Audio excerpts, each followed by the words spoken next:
لوگوں نے عرض کیا بادشاہ سلامت، ہم ایک جنگل سے گزر رہے تھے تو ہم نے دیکھا یہ شخص ایک بلند درخت کی شاخ پر ٹہنی پر بیٹھ کر اسی ٹہنی کو کاٹ رہا تھا۔ اس سے زیادہ بڑا بیوقوف اور احمق شخص اور کون ہو سکتا ہے؟ بسم اللہ الرحمن الرحیم۔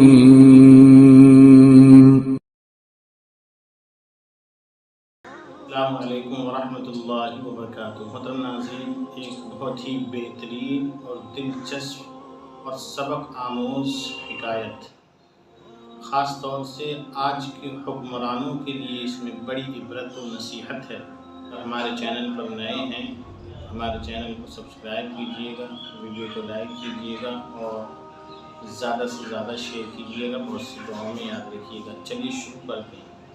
بیان کیا جاتا ہے کہ سلطان محمود غزنوی رحمۃ اللہ علیہ، جو اپنے وقت کے بادشاہ گزرے ہیں، انہوں نے ارکان دولت میں اعلان کیا، لوگوں سے کہا کہ اپنے گرد و نواح آس پاس کا معائنہ کرو، جائزہ لو، اور جو سب سے زیادہ بے وقوف احمق شخص ہو اسے میرے پاس بلا کر کے لے کر آؤ۔ ناظرین، جب وقت کے بادشاہ نے یہ اعلان کیا تو ان کے ارد گرد آس پاس رہنے والے تمام وہ لوگ جو بادشاہ کی خوشی چاہتے تھے کہ بادشاہ کا یہ کام ہم سے سر انجام ہو جائے، تلاش میں نکل گئے ایک ایسے شخص کی جو بہت ہی زیادہ بے وقوف اور احمق ہو۔ طویل تلاش و جستجو کے بعد انہوں نے ایک ایسے شخص کو پایا جو ایک اونچے درخت کی شاخ پر بیٹھ کر اس کی جڑ کاٹ رہا تھا۔ جب لوگوں نے دیکھا تو بڑا تعجب کیا، بڑا احمق شخص ہے، جس ٹہنی پر بیٹھا ہے اسی ٹہنی اسی شاخ کی جڑ کو کاٹ رہا ہے، یہ اپنے انجام سے بے خبر ہے۔ لوگوں نے کہا کہ جناب والا، یہ آپ کیا عجیب احمقانہ حرکت کر رہے ہیں، جس شاخ پر بیٹھے ہیں اسی کی جڑ کو کاٹ رہے ہیں، جب یہ شاخ کٹ جائے گی تو تم نیچے گر جاؤ گے اور پردہ بھی فرما سکتے ہو۔ اس شخص کو نیچے اتارا گیا اور اسے پکڑ کر سلطان محمود غزنوی رحمۃ اللہ علیہ کے دربار میں پیش کر دیا گیا۔ لوگوں نے عرض کیا بادشاہ سلامت، ہم ایک جنگل سے گزر رہے تھے تو ہم نے دیکھا یہ شخص ایک بلند درخت کی شاخ پر ٹہنی پر بیٹھ کر اسی ٹہنی کو کاٹ رہا تھا۔ اس سے زیادہ بڑا بیوقوف اور احمق شخص اور کون ہو سکتا ہے؟ سلطان محمود غزنوی رحمۃ اللہ علیہ نے فرمایا کہ بے شک یہ احمق اور بیوقوف ہے، مگر ذرا یہ بتاؤ کیا کوئی اس شخص سے بڑھ کر بھی احمق اور بیوقوف ہو سکتا ہے؟ اس کے حضور آپ ہی ارشاد فرمائیں کہ اس شخص سے بڑھ کر احمق اور بیوقوف کون ہو سکتا ہے؟ تو سلطان محمود غزنوی رحمۃ اللہ علیہ نے فرمایا کہ اس سے بھی بڑھ کر احمق اور بیوقوف وہ حاکم ہے، وہ بادشاہ ہے، وہ عہدیدار ہے جو اپنی رعایا پر ظلم و ستم کرے اور اسے تباہ و برباد کر دے اور اس کے سبب خود بدبختی کے گڑھے میں جا گرے، تو اس سے بڑا اور کوئی بیوقوف اور احمق نہیں ہو سکتا۔ دوستو، اس حکایت سے سبق ملتا ہے، نصیحت ملتی ہے کہ بادشاہ کو اپنی رعایا کے ساتھ اچھا برتاؤ کرنا چاہیے، اس کی فلاح و بہبودیت کا کام کرنا چاہیے، کیونکہ بادشاہ کی مثال بھی ایسی ہی ہے جیسے کہ ایک درخت اپنی جڑوں سے مضبوط ہوتا ہے، ایسی ہی بادشاہ اپنی رعایا سے مضبوط ہوتا ہے۔ اگر درخت کی شاخیں کاٹ دی جائیں، درخت کے تنے کو کاٹ دیا جائے تو درخت کمزور ہو جائے گا۔ اسی طریقے سے اگر بادشاہ کی رعایا اس سے متنفر ہو جائے، نفرت کرنے لگے، اس کے سبب سے ظلم و ستم کی شکار ہو، تو ظاہر ہے کہ وہ رعایا کے سبب سے تباہ و برباد ہو جائے گا اور خود بدبختی کے گڑھے میں جا گرے گا۔ محترم ناظرین، بادشاہ درخت کی مانند ہے، جس طریقے سے درخت اپنی شاخیں اور جڑوں کے ساتھ مضبوط ہوتا ہے، اسی طریقے سے بادشاہ بھی اپنی رعایا کے ساتھ میں مضبوط اور طاقتور ہوتا ہے۔ اگر درخت کی جڑیں اور شاخیں کمزور ہوئیں گی تو ہوا کا ہلکا سا جھونکا اسے جڑ سے اکھاڑنے کے لیے کافی ہے۔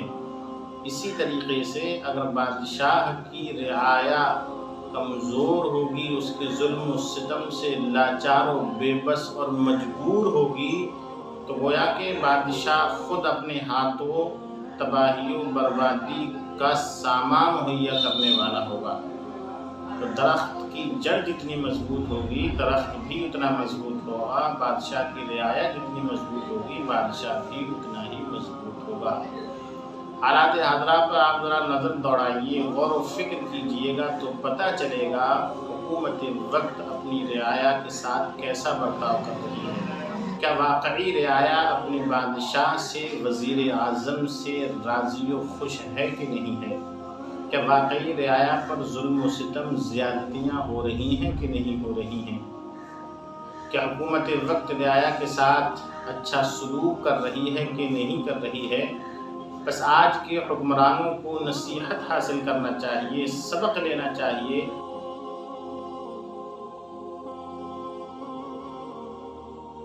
دور حاضر میں رعایا کا برا حال ہے، کہیں بھوک سے پریشان ہے تو کہیں کسی چیز کو لے کر، کسی مدعے کو لے کر کے پریشان ہے، مہنگائی سے پریشان ہے، دنگے فساد سے پریشان ہے، مذہبی بٹوارے سے پریشان ہے، تعصبی رویے سے پریشان ہے، آپسی نفرتوں سے پریشان ہے۔ گویا کہ حکومت وقت یہ بھول بیٹھی ہے کہ رعایا کے ساتھ کیے جانے والے ہر ظلم و ستم کا انہیں جواب دینا ہوگا۔ آج کے حکمراں صرف عیش و پرستی خود کے لیے چاہتے ہیں، دولت و ثروت خود اپنے لیے پسند کرتے ہیں، ان کی اپنی زندگی عیش و آرام سے گزر جائے، ان کا بھلا ہو جائے، ان کی رعایا کا کیا ہو کیا نہ ہو انہیں اس سے کوئی غرض نہیں ہے۔ مگر یاد رکھیے گا، جس بادشاہ نے، جس حکمراں نے رعایا کا خیال نہ کیا تو وہ بادشاہ اپنی اس رعایا سے ضرور ہاتھ دھو بیٹھے گا۔ آج سے تقریباً 1-2 صدی پہلے کے جو اسلامی حکمراں ہوا کرتے تھے وہ رعایا کا درد اپنی سینے کے اندر رکھتے تھے، اپنا عیش و آرام فنا کر کے رعایا کے لیے عیش و آرام مہیا کیا کرتے تھے۔ مذہب اسلام کے ایسے بہت سے بادشاہ آپ کو ملیں گے۔ زمانے قریب میں ہی آپ دیکھیے گا سلطان اورنگزیب عالمگیر رحمۃ اللہ علیہ کا اپنا یہ معمول تھا کہ آپ خود ٹوپیاں بن کر کے اپنی گزر اوقات کیا کرتے تھے، اپنے کھانے پینے گھر کے اخراجات نکالا کرتے تھے، مگر بیت المال سے، حکومت سے کچھ بھی آپ نہ لیا کرتے تھے۔ کیا آج کے وقت میں ایسے حکمراں موجود ہیں؟ تو جواب ملے گا ہرگز نہیں ہیں۔